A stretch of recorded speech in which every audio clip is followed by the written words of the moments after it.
Tom, it's really good of you to come up here. I first met you at Chelsea last year and you did that amazing Ecotherapy Garden. And what knocked me out was Ecotherapy, and it had this lovely bath for getting in after you've had your sauna, a cold water bath.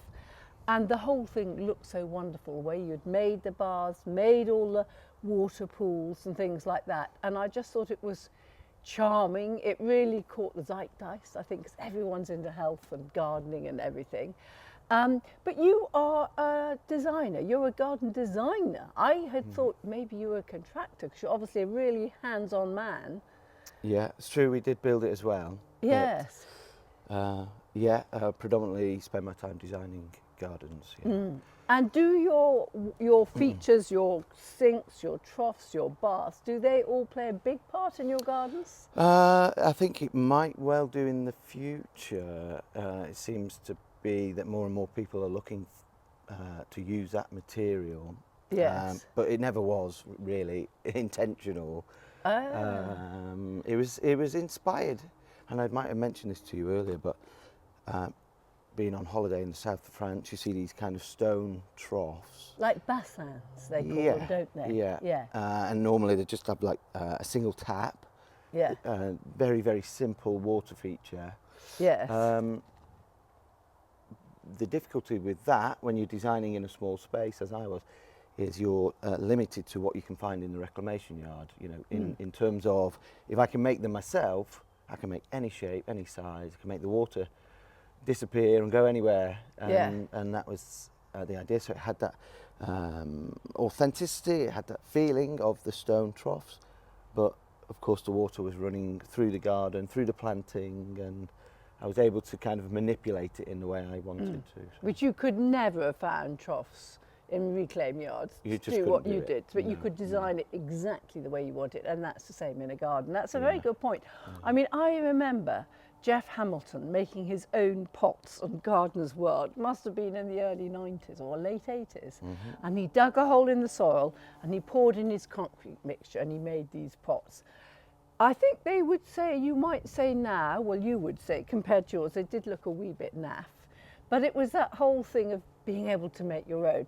And then when you saw Sarah Price's garden, did you in the year before you, in 23, she had that amazing garden with the peonies and irises with the lovely mud walls, sandy rendered walls, sand walls. And they made the trough. Crocus made the garden for her, and they made all those beautiful containers. Yeah. And I was talking to them, and they told me how they made them, because I thought they were from some ancient garden in France or something. But they were made from GGBS. Have you heard of that? Which is a waste product from steelworks, which is basically a substitute for Portland cement. And then and it's granulated blast furnace slag, GGBS. And then they also added red oxide, which gave them that sort of orangey pinky tone. And then they used reclaimed aggregates. But I think they spent quite a few months experimenting, getting them right. They'd have a few failures. Yeah. But your system, so tell me about your system. So first of all, there's the bath over there. Now that was the bath from Chelsea that I fell in love with. So tell me how you made that. Well, in our first iteration of trying this, Yes. we didn't have much time, in all honesty. We didn't have time to experiment over 2 years, so it was just kind of 9 months right up until Chelsea to get it Yes. made and delivered. Yes. But yeah, it's a very simple method. It's I think traditionally they were made with peat moss, but of course everybody's trying to avoid peat. What, so they put peat moss in with concrete or cement? Yeah, it's called hypertufa. Oh, So you see these hypertufa. hypertufa troughs, Yes. quite popular perhaps in the 70s. Yes. Um, And they but were made with peat? They were made with peat, yeah. And so, what else? Cement and perlite. Right. And so there you've got a barrow Yeah. of what you're going to make to put in this mould here Yeah. for me. And you've got perlite, Yeah. and that's coarse, medium, Medium, I would Medium. say. Yes. Yeah. and then you've got coir. Yep. So coconut coir. Coconut coir. We're trying to avoid the peat. Yes. I'm not sure I always subscribe to that argument because they ship it halfway around the world, don't they? Absolutely And agree. it's I not agree exactly, with that. Yeah. green as, green. I And agree. then you're also going to pop in the cement. We are indeed. And again, on the cement front, we are building some more at the moment, and we're experimenting with a fibre reinforced lime cement.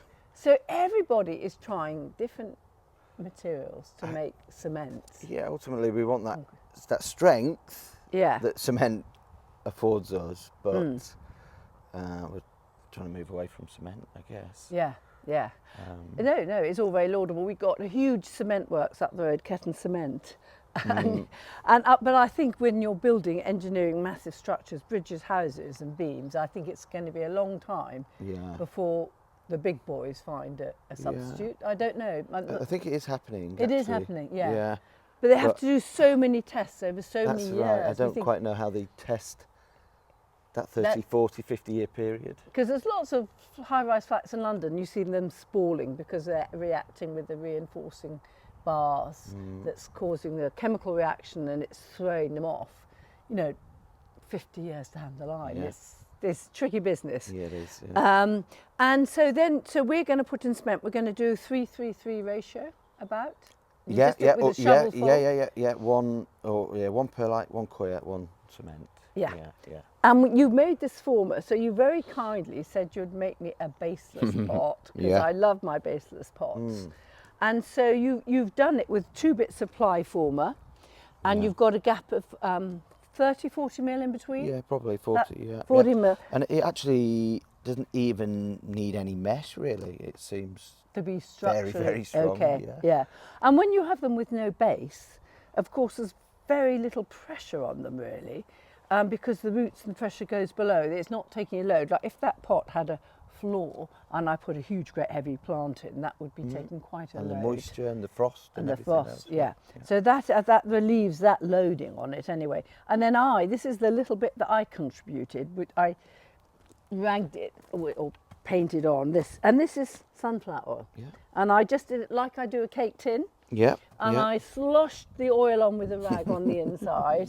And then when I come to peel it out, hopefully it'll all come out like one of Mary Berry's and move away from the side and it won't get stuck with a claggy bottom. Well, it can't have a claggy bottom. Nice. Okay, so let's see how you do it, shall we? All right, yeah. So, shall I watch or shall I stir? Of course, I've brought my overalls as well, so we don't get too messy. I should say that earlier on it was quite funny because we had a conversation 9 months ago at Chelsea, and I remember you saying to me, shall I move it closer so we don't drag it too far? Saying to me that they're quite lightweight. And I thought, oh great, lightweight. We'll be able to move those. Do we put the cement in now or later? Yeah, I'll put it in now, yeah. Put it in now? Yeah. So shall I put it in or you put it in? You can if you want, yeah, it's just 1 spade of that, or I'll do it. Okay. Yeah. You don't trust me with your spade? I do, So it's quite funny because it is obviously lighter weight, the perlite and the coir, compared to normal concrete, which would have cement, aggregate and sand. Yeah. And so you arrive with that and another lovely little trough over there, the bath and that on your truck. And we did have a conversation and you said to me, but I totally forgot this, it was 9 months ago, have you got a forklift? And I gamely said yes. But what I didn't say is it belongs to the guy next door and I have to ask him in advance. The guy next door was in London today. So we had a bit of I'm amazed we got them off, to be honest. We did it. We did it like they did with Stonehenge, with rollers, rolling it down, because you couldn't lift that. You'd need 6 men to lift that, wouldn't you? The big one, yeah.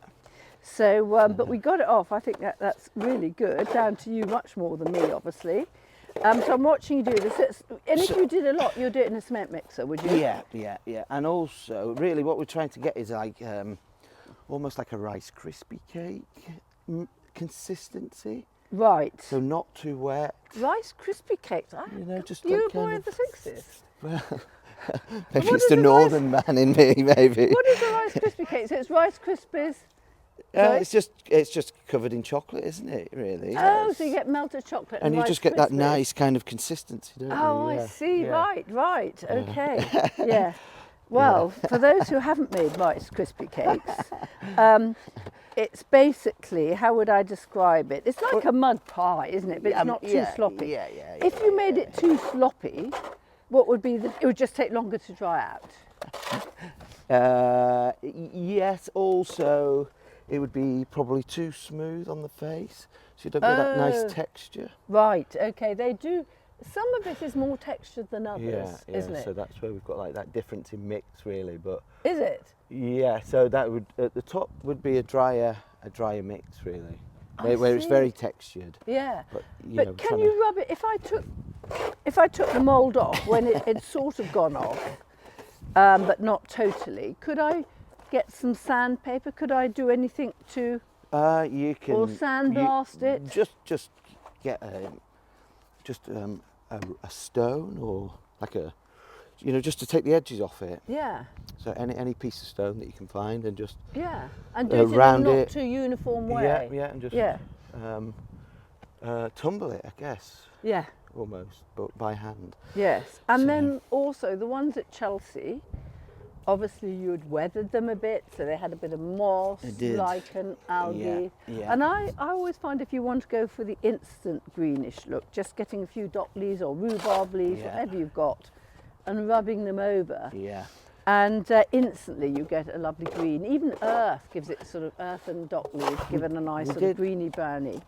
We did spray some Greek yogurt Right. mixture. Greek as opposed to, yes. Yeah, like a Right. water Greek yogurt mix. Yeah. Probably a couple of months before, Yeah. and that did make quite a difference. Actually, it just took the edge off. Yeah. Didn't make prevented them from looking too new, really. So I think we're nearly there with this. Right, so it is, I see what you mean actually, it's not too claggy, is it? No, it's not too wet, or it's just kind of. It's like. Yeah, so it's just. It sort of binds. Yeah, but it's very, like say, light mixture. Yeah. And again, the coir and the perlite just. And you don't makes mind it- cement on your hands? I always find cement on your hands. These are I've got like leather hands, you see. Oh, right. I've got rhinoceros hands. So we're going to put it in there, is that right? We can, Now, or you're indeed, going to yeah, make more first? So we can put some in there if you want, and we can keep mixing, or. Whichever you think. Which way Yeah, would you we'll do get it? rid of this. Yeah. I think we'll get rid of that, and then we can see how much we need, really. That's quite a job getting that in down the holes without Yeah, tipping it all I down. actually have a little shoot Oh, do you? on. I've got some moulds made with a steel shoot, That's a so we good can get idea. the spade in. And, That's a good idea. yeah. If we, I see you can do it like that. Yeah, good idea. But it's very, very simple, Yes. really, and very effective considering quite how simple. Yeah. And again, you can make them if you just had, like you have here, 1.76, was it, or something like that. You could just make it Yeah. just so, or you can make it in situ even. Yes, so we were going to, just to explain, that bath is going in the hedge house. So actually when I come out of the sauna, I can then get in the cold bath by the hedge house. But because it was a little bit heavier and we didn't have the Manitou, we've left it there for now. But when we're feeling stronger or we've got the Manitou, we'll probably move it round and put it in the hedge house. And then I think it'll be a lovely private place. I wouldn't really want to pop in there in the middle of the yard after a sauna. I think I'd frighten anyone that entered the yard, unless it was very dark.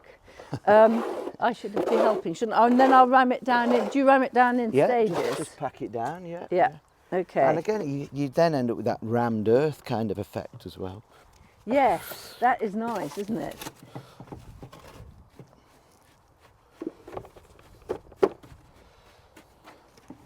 And it's getting in every little crevice, isn't it? And how long do you reckon this will take? When will I be able to do the big reveal? Honestly, Am I doing it right? Just yeah, check the perfect. technique here. Yeah. Perfect. 24 hours, really. 24 The longer you hours. can leave it, the better. And obviously the hotter the drier, the quicker it goes. Yeah. And also, I think with the coir and the perlite in there, it does take that bit longer to go off, you know. Than ordinary concrete, yeah. Well, normal concrete would take a few days to go off, wouldn't it? Yeah, absolutely.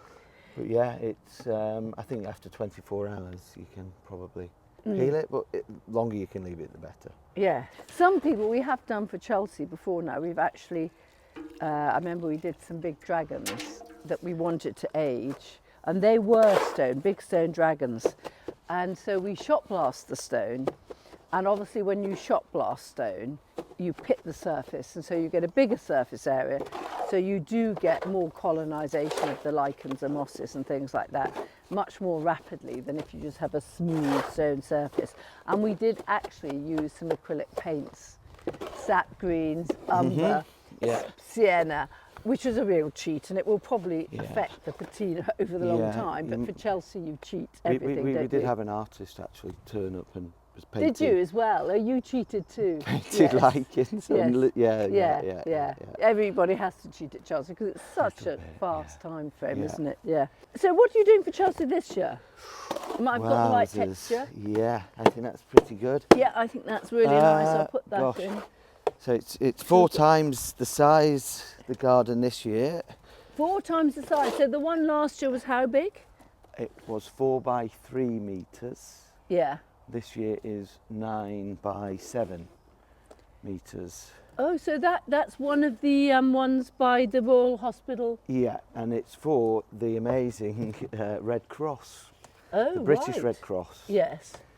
And so they are sponsoring you, or is it one of these ones for... Yeah, no, it's on the back of... Project Giving Back? No, it's the Red Cross. Oh, really? Themselves, yeah. Right. Yeah. And so what is your theme? Can you do the big reveal on that or not? Yeah, it's essentially... So the Red Cross was started by a gentleman called Henri Dunant. Tell me about the theme. It's almost like he has this collection of alpine plants from his travels around the world. Yes. They're in 190 plus countries. Yes. And it's his... Enough? That's a little bit more. Yeah. Carry on. And he wants to display them.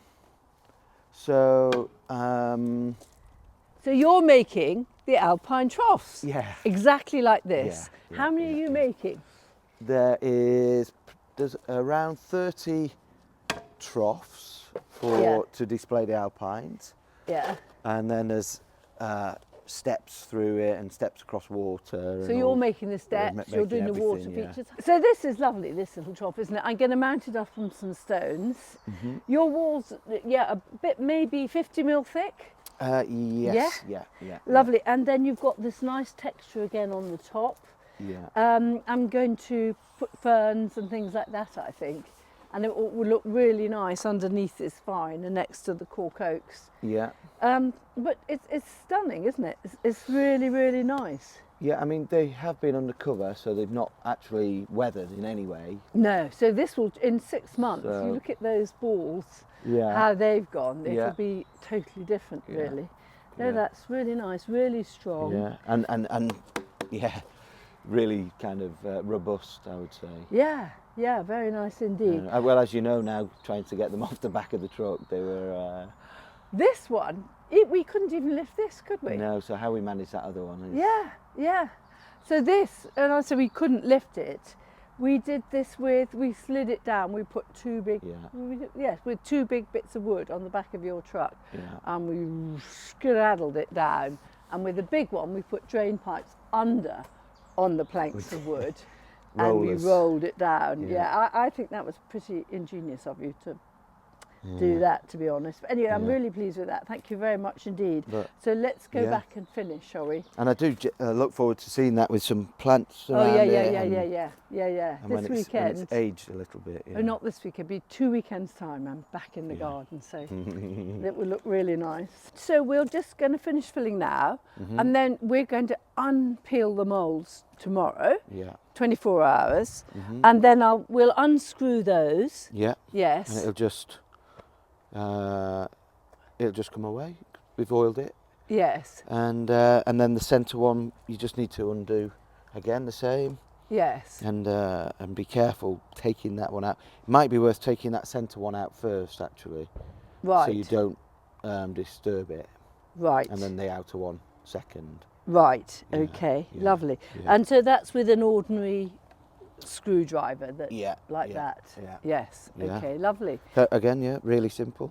Well, Doesn't have to thank be you very difficult. much. Yeah. A, for bringing those, B, for showing me your technique, and I look forward to seeing your garden at Chelsea the Red Cross. I look forward to seeing So you we'll there. come and Yeah, film yeah, that and see yeah. how it is. Hello. Well, thank you very much indeed. All right, wonderful. Thanks for Right.